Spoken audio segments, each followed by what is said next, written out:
What is up, everyone? Welcome to episode 21 of What's in the Box Score. I am back. I am Rick Weiner, joined as always by my co-host, Mr. Mark Rollins. Special shout out to Noah Lyons for stepping in on short notice while I was sick as an absolute dog last week. Make sure you give Noah a follow on Twitter at NoahLyons01. Mark, hell of a job finding him at the last minute to come in as a pinch hitter and save the show because I was an absolutely useless mess last week. It's funny. It was as last minute as can possibly be. I sent out that tweet. It was like, yeah, looking for a guest host. If anyone wants to do it, just hit me up. And no one responded. And so it was like 6:30. And I was like, wait, I could ask Noah. Noah and I used to write for the same baseball website. That's how we got connected. I knew he was a big baseball guy. I knew he was a big Angels fan. We had podcasted together in the past. He's been a guest on my old movie podcast. I was a guest on a couple of his podcasts. So I was like, I know Noah's always down for a podcast. It's like his thing. And so I texted him. And I was like, buddy, can you do a podcast in like 20 minutes? He was like, yeah, sure. I got nothing going on. I was just going to watch a movie. I was like, perfect. That's fantastic. So yeah, huge shout out to Noah. Guy really knows his stuff. I feel sorry for him that he's a massive Angels fan. He's one of like 50 in existence. Yeah, but I mean, at least he gets to root for the best player in baseball. He gets to root for the two best players in baseball, really. That's true. And speaking of best players in baseball, the number 3 or the heir apparent is now back, which I missed as I was busy all morning. But Ronald Acuna is back for the Atlanta Braves. Does this change things drastically in the NL East, or are people overhyping his return? I don't think it changes things drastically because I still think the Braves find a way to win this division. Like I thought that the entire time. I said that going into the season. So I don't think it changes things drastically. I mean, they're playing about 500 ball right now. I think they're 10-10. Yeah, something like that. Yeah. So they're not playing their best baseball. Ian Anderson certainly isn't playing his best baseball. No, he is not. Once he gets going, though, I think this team, and he will get going. People are overreacting to how bad Ian Anderson's been. That guy's a really good pitcher. So he will get going, and this pitching staff will get going. And now with Acuna back, this offense, which has already been pretty good. I mean, Ozzie Albies is like going for the home run title this year, which is something I never expected to say. Yeah, seriously. I'm so glad I got him in fantasy. But so I think I thought the entire time they were going to win the division. The Mets are playing great ball right now, but I expect them to regress a little bit just because, come on, Tyler McGill isn't going to finish the season with like a 0.8 ERA. That's just the way baseball works, is everyone regresses to the mean at some point. So they're going to regress to the mean a little bit. I think the Braves will play up to their mean, which is, I think, a much better team than the way they've been playing. I agree. And we were wrong. They're actually worse than we thought. They're 8-11 right now, 4th place, 5.5 games. 5.5 games behind the Mets. Negative 15 run differential, which can be attributed, like you said, to partly at least because Ian Anderson has just been absolutely dreadful. I don't know that it changes our preseason stuff. I think it certainly puts teams like the Mets and Marlins on notice. Yeah, that, hey, the Braves are coming. It's happening. Also, why do ACLs only take 9 months to recover from now? Well, I guess it depends on, if you're a super duper athlete or just a super athlete. Yeah, but it's just like, it seems like now an Achilles went from 12 months to like 6. It's like, yeah, he'll, Derrick Henry tore his Achilles and they were like, yeah, he'll be back for the playoffs. Yeah, it's true. I mean, it does make you wonder if they're using, things that maybe aren't completely approved. Yeah. Or completely, looked at favorably. Mm-hmm. And look, hey, I'm all for it. As long as it's not hurting anybody and it's getting these guys, they can't, it's not putting them at risk of further injury. Mm-hmm. Why not? Yeah. As long as it's not steroids like Andy Pettitte did, where he was like, yeah, I took steroids because I was trying to recover from an injury faster. Mm-hmm. Like, I have no issue with it.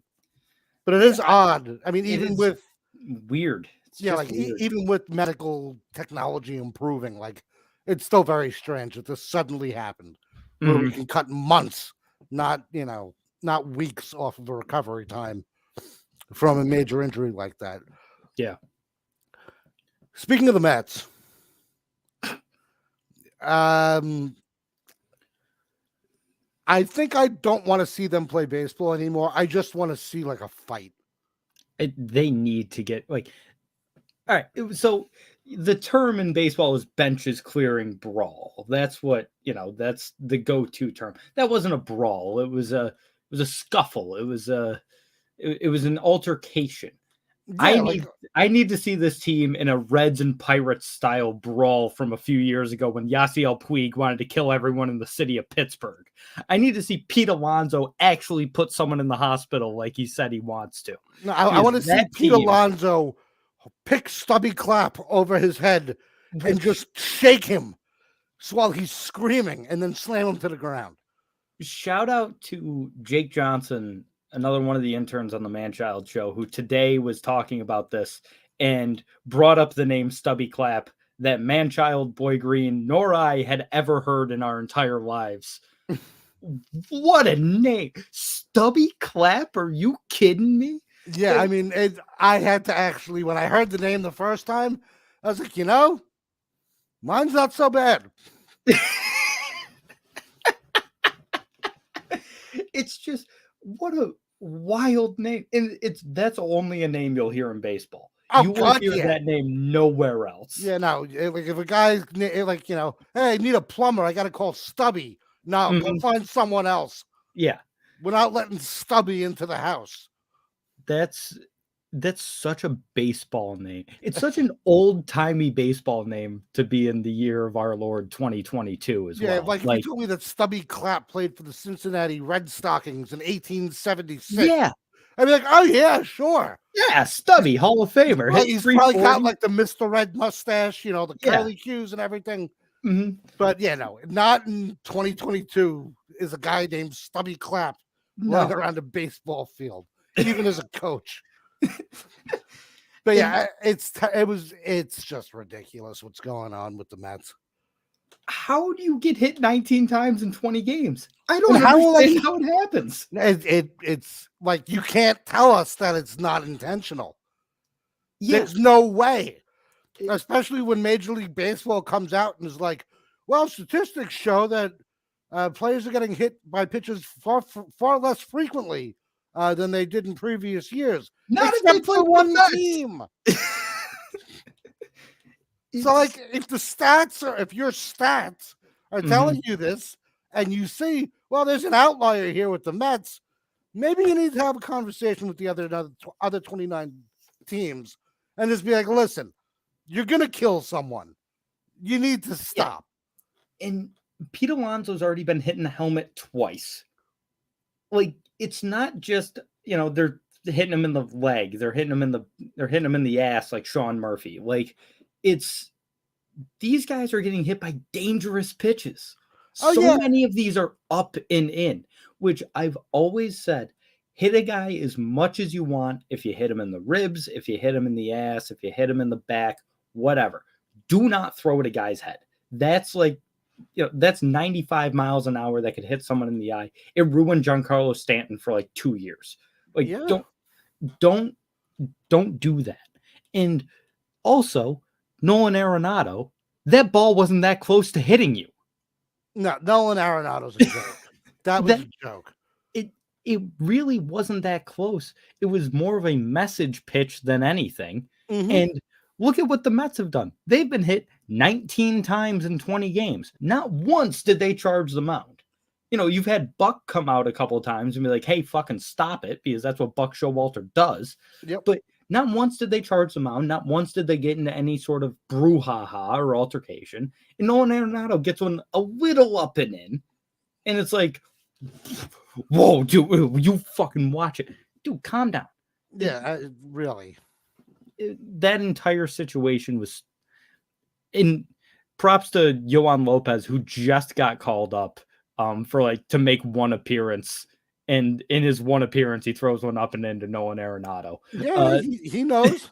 Yeah. Yeah, So, he understands how the game's played. You throw at us, we're going to come right back at you. Yeah, pitchers have to stand up for the hitters at some point.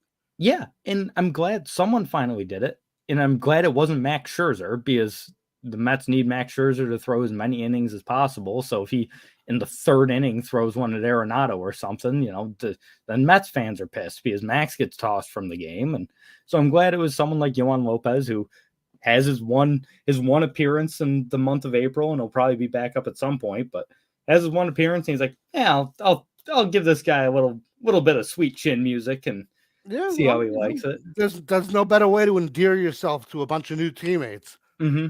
Yeah, I mean, that's for sure. And so baseball's response was like we talked about, hit by pitchers are down, except for the Mets.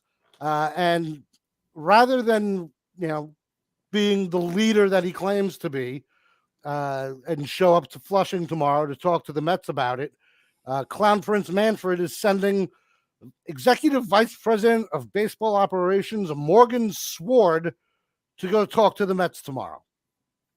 I don't even know who that guy is. Neither do I. Never heard of him until today when this report came out. Did he hire? Is this a homeless guy that he hired off the street yesterday? And he's like, hey, listen, I need you to talk to the Mets, man. If I go near Pete Alonso's going to put me in a headlock. He may be like second cousins with Stubby Clapp. I don't know. Yeah, but like you're going to get absolutely destroyed by this team when you show up. Oh, yeah. Manfred should be the one to take the brunt of this. Not some dude that no one's ever heard of before this and someone that no one's ever going to hear of after this. Like he's going to go back to his office and be hidden away, and that's going to be the end of it. Like we're not going to it's really just maddening.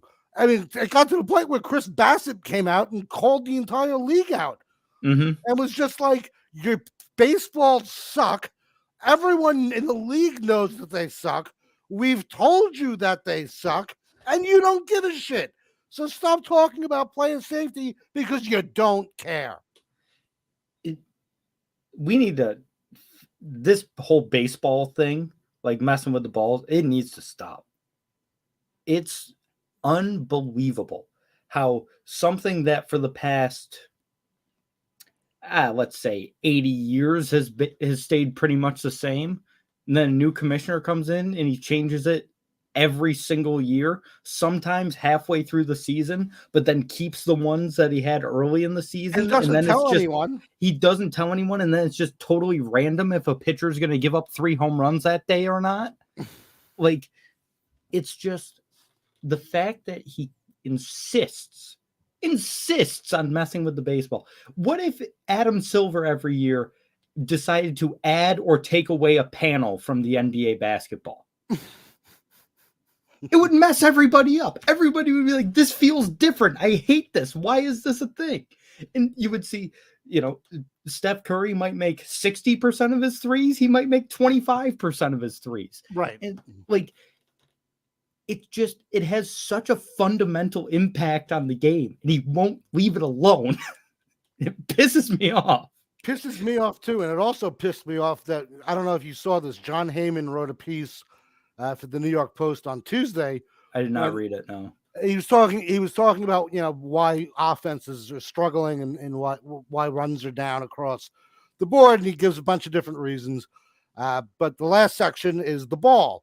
And I did not know this. Did you know that there's a thing called the Home Run Committee? No.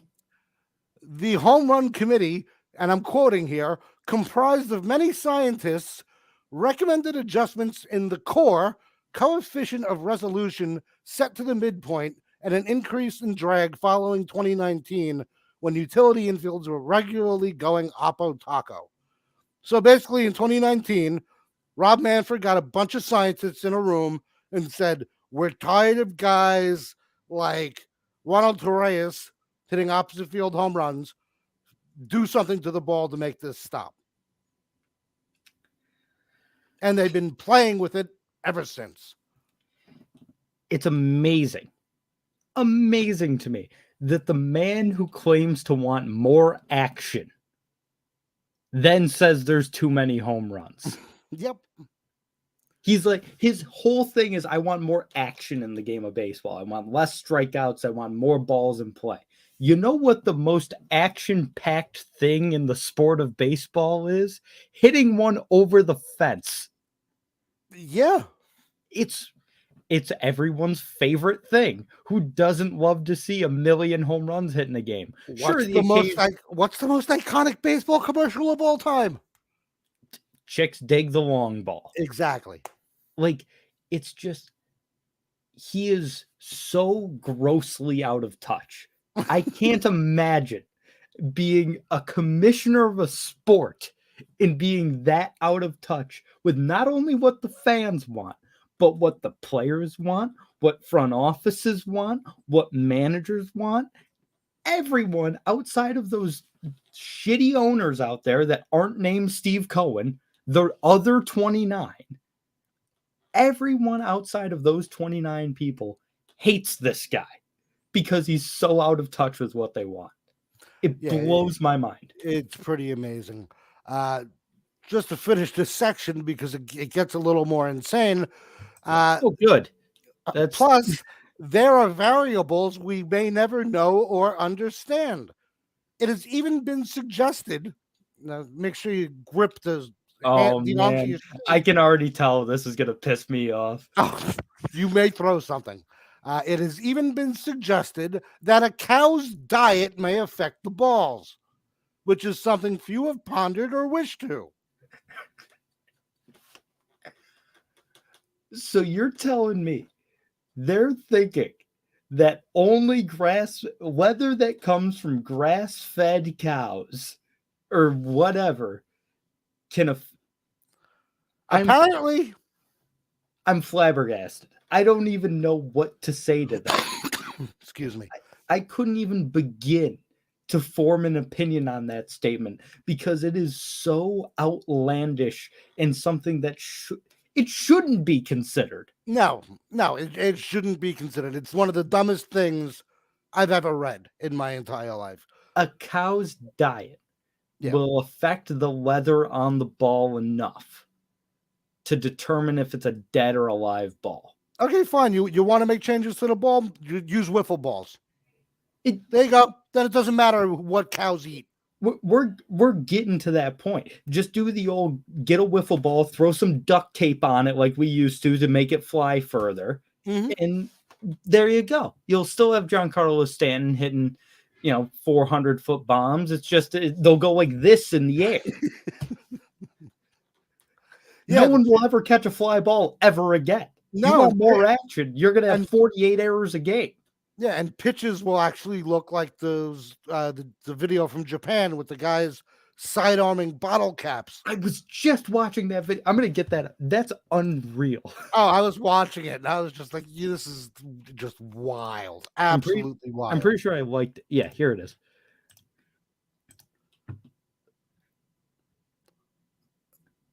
Like, what? Yeah, like, why are you even trying to hit it? It's unbelievable. It's unbelievable. And I play, like, I used to, I don't do it much anymore. Blitzball. Mm-hmm. Yeah, I used to play that quite a bit. I've got like a bunch of them downstairs.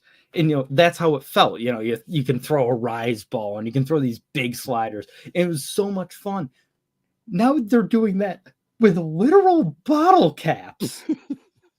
They're this big. Yeah. I swear, I'm going to start watching only Japanese baseball and Japanese baseball variants like bottle cap ball or base cap or whatever the hell it is they call it. Because it's, especially if they keep messing with the ball, it's going to be much more entertaining. Oh, for sure. Absolutely. 100%. I'd rather watch Roki Sasaki throw 48 consecutive perfect innings. I can't wait for the bidding war on that, dude. He's gonna.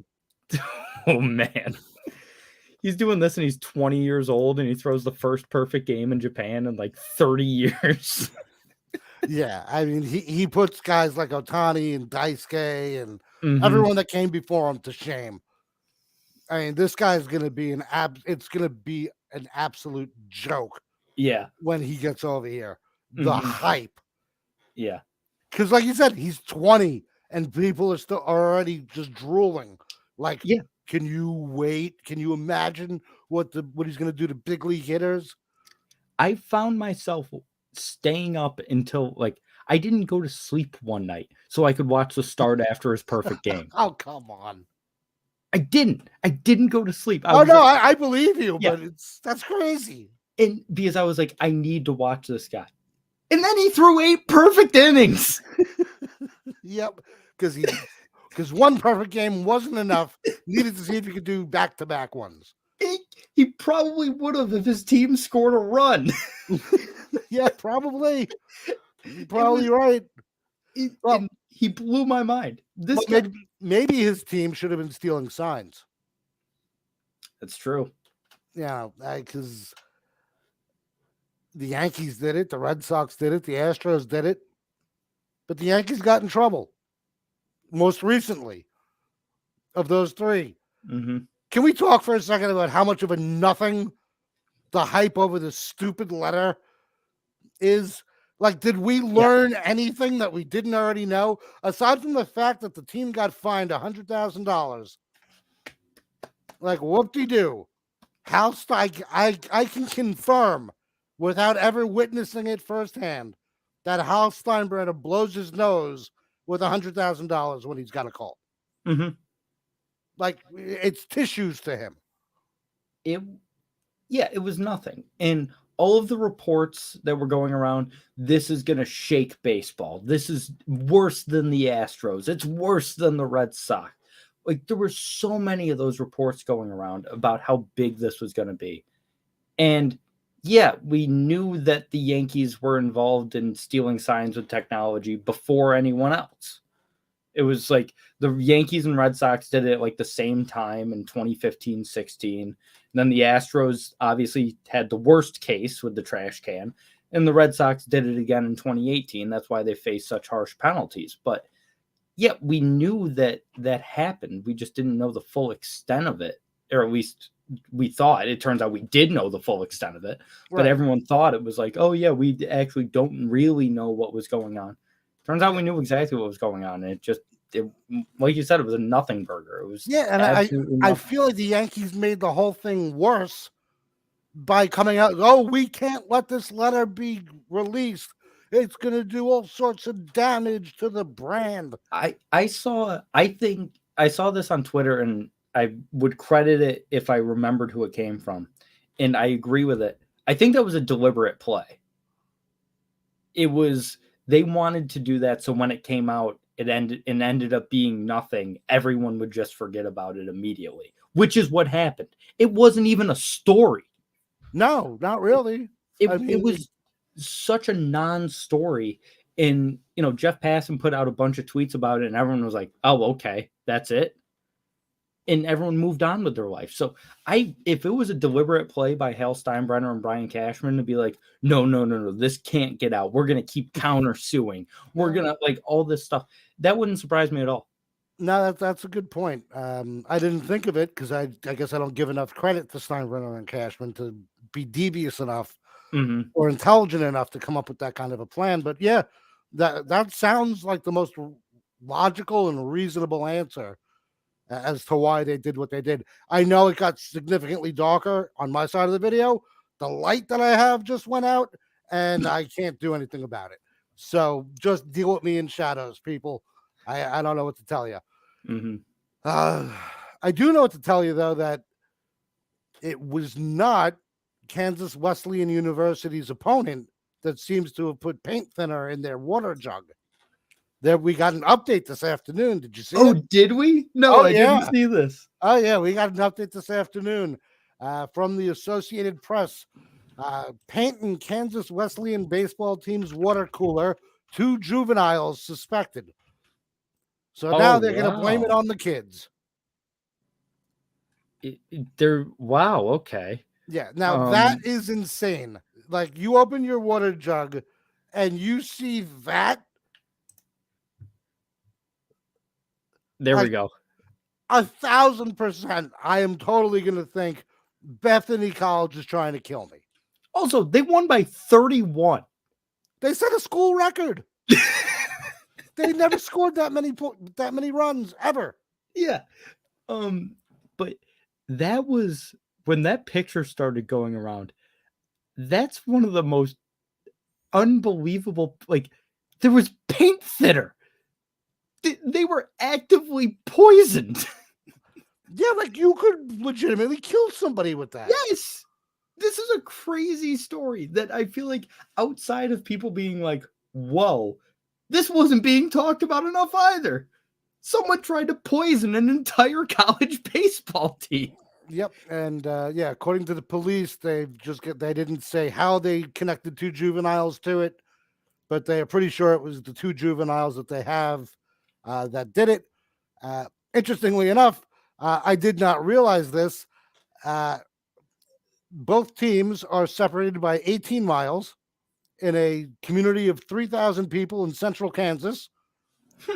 They are legitimately like the 2 crosstown rivals in high school, where the football teams will meet on a Friday night in a parking lot and beat the living shit out of each other. Yeah, you try steal the mascot, you let it Right, out you steal the during the middle of the mascot, you game. try and knock the QB out of the game, Yeah. out of the game before the game even starts. The sick thing about this, and I guess it's just because of Twitter, is that Barstool was the account that first reported on it, and people dismissed it because it was Barstool. It was, well, that's the thing. It was the Kansas Wesleyan Barstool, which, as it says, not affiliated. So it's just every college in, where I went to school, SUNY Oswego had one. There's like a SUNY, like a full SUNY one. Every college makes their own Barstool account where they basically just take the branding and post crazy shit that happens at the college. Right. And so it was them, which is why it's even weirder that, people said it was like, it wasn't real. It came from people at the college. Yeah, like why would they make this up? Yeah, why would they lie about someone putting paint thinner in their Gatorade cooler? That's not cool. No one would be like, oh, haha, what a funny prank. No, that's a very serious thing. Of course they wouldn't lie. Yeah, like it's just nuts that people dismissed it only because the word Barstool was attached to the name of the account. Which they always do that. And I'm like, I used to be like a pretty big stoolie. I used to consume a lot of Barstool content. I don't really anymore. I still consume some of it. Like I love their trivia show, The Dozen. I think it's fantastic. I like their movie podcast, but there's like, they know what they're talking about. I know there's this whole, weird aura around Barstool where it's like, oh man, it's just a bunch of frat guys talking, drinking beer and talking about sports like a bunch of idiots. Like Caleb Presley was a former Division I quarterback. They have like multiple baseball writers that do a really good job and really know their stuff. One of them just got sniped by DraftKings, Jared Carabas. He was on MLB Network today. Mm-hmm. Like, these guys know what they're talking about. Like, I don't understand why they're just automatically dismissed. And it's like, oh, no, these guys don't know anything. Well, I know why they're automatically dismissed, because people either hate Portnoy, are jealous of Portnoy, or they love him. Like, there's no middle ground with Dave Portnoy. Mm-hmm. I'm like you. I used to be a much bigger stoolie than I am. Mm-hmm. Really, I follow Portnoy. That's the only one that I really pay much attention to. Like Spittin' Chicklets is very good. Like their podcasts are all pretty good. Gretzky. Yeah, right. They just interviewed the greatest hockey player of all time. Yeah, like it's not like these guys don't have access or don't. Well, they don't have access to a lot of things because like Portnoy's been banned from NFL games. I hope he comes out for the draft. I hope he somehow makes his way to the draft tonight. That would be very funny. But like, can you imagine if Portnoy walks across the stage when they announce a pick? He announces the pick for the Patriots. Yeah, like the New England Patriots select blah blah blah, and out walks Portnoy wearing his Goodell clown shirt. That'd be so funny. Oh my god, that'd be hilarious. Yeah, I would love to see it. It won't happen, but that would. No, it would never happen. He'd be tackled by security immediately, as soon as he walked on the premises. Oh yeah, Uh, yeah, for sure. but yeah, it's just it is, and I know there's some shit that's gone down there, and there's been a lot of accusations and some things that turned out to be true, and you'll find that at any big company, especially a sports media company. If you think ESPN's clean as a whistle, then you're shitting yourself. Yeah, look, I don't think either of us is claiming that Barstool is, all like you said, they're not. Everything's not squeaky clean. Yeah, nowhere is squeaky clean. No, and it's not just sports. Like any company, any profession, there's some shit that went on that you'll never know about. Yeah, and some of the shit that you hear about is probably overblown. Yeah, depending on who's reporting it. But they do good work. They do. And that's it. Like people used to say, "Oh, TMZ's trash." I agree. I don't like TMZ, but they do get a lot of stuff right. Yeah, they're way more right than they are wrong. Yeah, like I don't like the whole tabloid, sleazy paparazzi thing. Yeah, I think it's disgusting. I think if I was a celebrity and one of them showed up and shoved the camera in my face, I'd be real pissed. Yeah, same. But I get it. Like, doesn't mean I have to like it.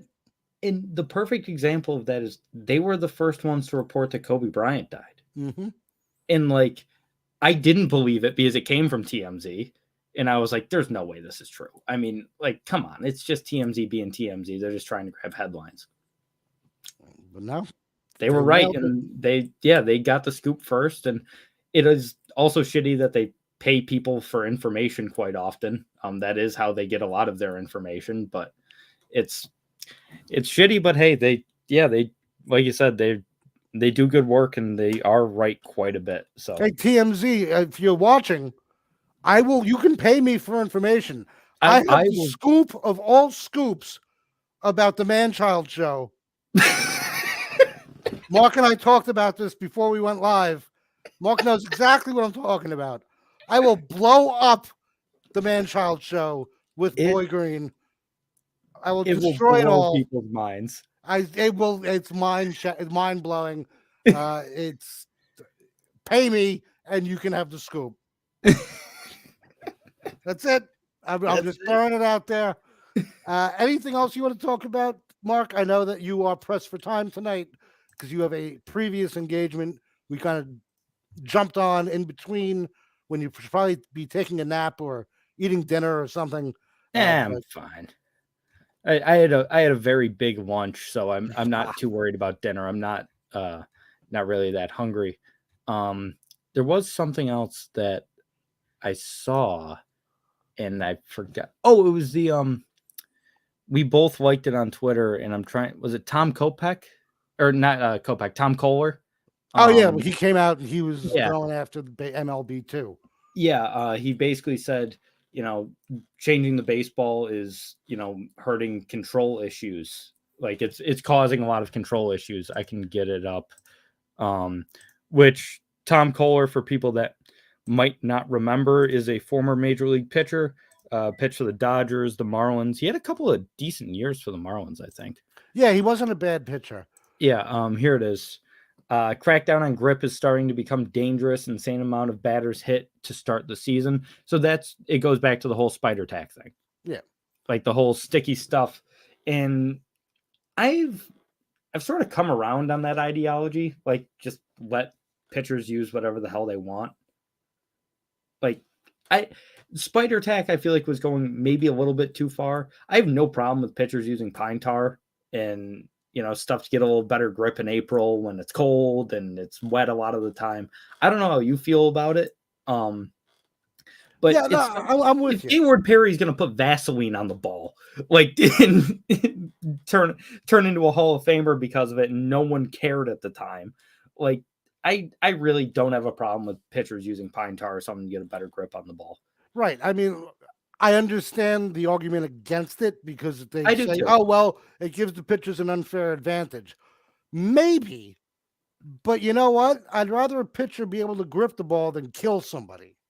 Yeah, and because if you want to end Major League Baseball, then watch someone get hit in the head with a 105-mile-an-hour fastball. Okay, the thing, when Pete Alonso got plunked in the head last night, some people said, "Oh, well, it was like a mid-'80s changeup." It cracked his helmet. Yeah. Okay, it may not be 100, but you go get hit in the head with a mid-'80s changeup, and then tell me how you feel. And all I can think of with stuff like this is, what if Tony Conigliaro happened right now? Oh, it'd be over. Major League Baseball would cease to exist. And for anyone watching who doesn't know who Tony Conigliaro is, he was a young outfielder for the Red Sox in the 60s. Him and Yaz were like two of the most feared hitters in baseball for a couple of years. Tony C was unbelievable at such a young age for the Red Sox. I still think he holds records for by pre-age 22 things for the Red Sox, like most home runs, most RBIs, stuff like that. Yeah, I think you're right. And he was an up and coming superstar and just got nailed in the eye by a pitch. And keep in mind, this was before ear flaps. So the helmet was basically just like a skull cap for the most part. And so he got nailed in the eye, and he had like one okay year after that, but it ruined his career. And he was never the same. And it really, it caused later health issues. It caused brain damage. It was a really bad situation. If we saw that today, I mean, guys would have to go out there in catcher's masks. If they were allowed to go back out there. Yeah, if they were allowed to go back out there. And guys nowadays, I believe that happened I think that was in 67. I think that was in the Impossible Dream year. I believe so.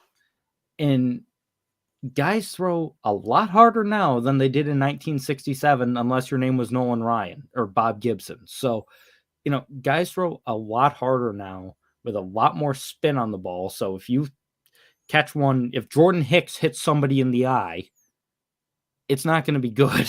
No, someone's face could explode on live television. Mm-hmm. Jordan Hicks, Aroldis Chapman, any of those guys.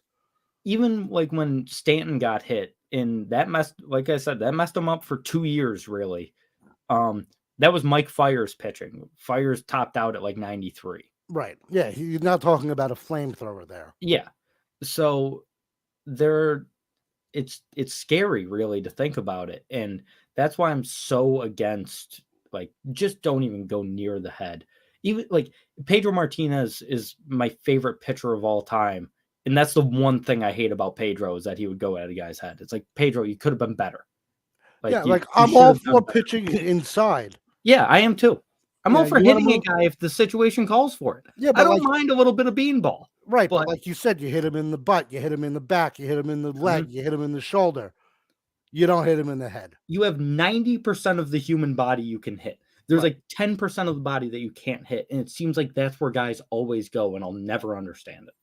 Right. And, if it really is the ball and the fact that they just it's legitimately a Rick Vaughn situation for Major League where he has no clue where the ball's going, no matter where he aims it, then shame on everyone involved with Major League Baseball who picked this ball.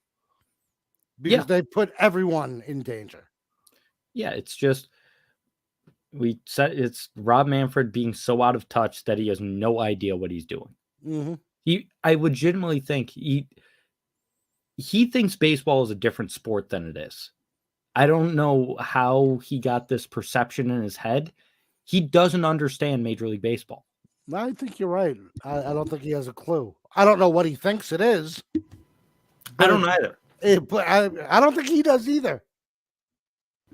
His perception of Major League Baseball is 1968. He wants everyone to be Bob Gibson in 68 with a 1.12 ERA. Right. And the average length of games was 2 hours and 5 minutes. It's just, but then while he wants to speed up pace of play, he adds things that makes the game longer. Umpires have to give the football style, explanation of why a guy is safer out now after a replay review. Yeah, and they basically have to do a strip search of every pitcher after every half inning. Yeah. But no, let's speed up the game by adding more downtime in between innings. Yeah. Let's let's not do something that would make a lot of sense. Like, I don't know, remove some commercials. Yeah. Like, that's the easiest way. You don't want games to be 7 hours long? Take out an hour of commercials. Yeah. They make plenty of money. Yeah, like, just make it 2 commercials between innings instead of 6. I've learned that. I've been producing the Syracuse Mets games on the Score, and every break is 90 seconds. Every single one.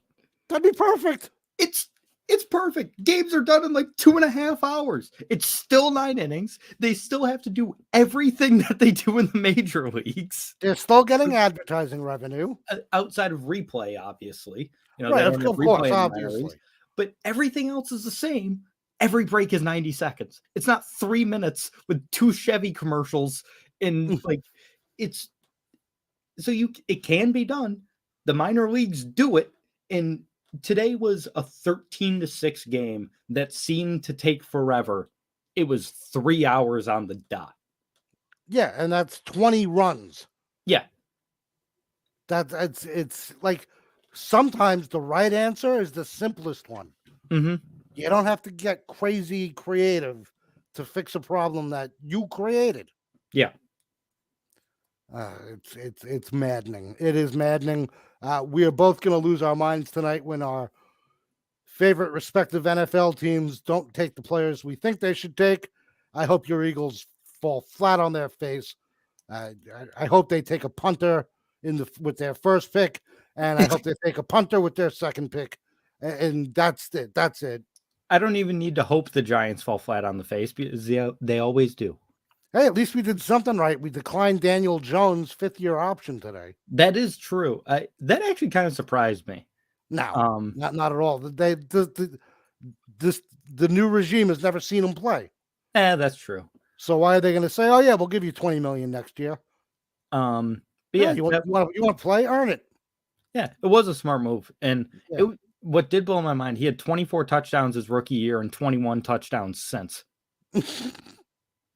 That's crazy. I know he's been hurt, and I know that the Giants absolutely stink, but that's a wild stat. Daniel Jones is the dumbest guy I've ever seen come out of Duke. Because, like, you have to be smart to go to Duke. Mm-hmm. Like, unless maybe you're a basketball player. Yeah, like, but to be a football player, no, you still got to be smart. They're not cutting corners on admissions for the football team, and this guy can't figure it out. Mm-hmm. Like, hold on to the ball. If somebody's coming near you, hug the ball and fall down. I don't know. Does he have a good hand size? That's everyone's favorite. That's everyone's favorite measurable for quarterbacks is the fucking hand size, and I think it's the dumbest thing on the planet. Like, I get it, but it's a little ridiculous. Come on, I get it, but the fact that a quarterback sometimes can fall like 5 spots in the draft because of his hand size, that's bullshit. Yeah, I mean, look, if guys like Kyler Murray and Doug Flutie, who literally can't see over the offensive line, can play in the NFL, then a dude who has a hand size that's 1/8 of an inch smaller than what you're looking for, I think he'll be all right. Yeah. Oh, man. Anyway, thank you, everyone, for joining us. I know this was in a shorter version than usual, but like I said, Mark's been up all day. He's got places to go. He's a very busy man. And me, I got to go start crying over the Giants blowing this draft. So thank you, everyone, for joining us. As always, make sure to follow us on the socials. Make sure to subscribe on YouTube. And we will be back here next week. Peace.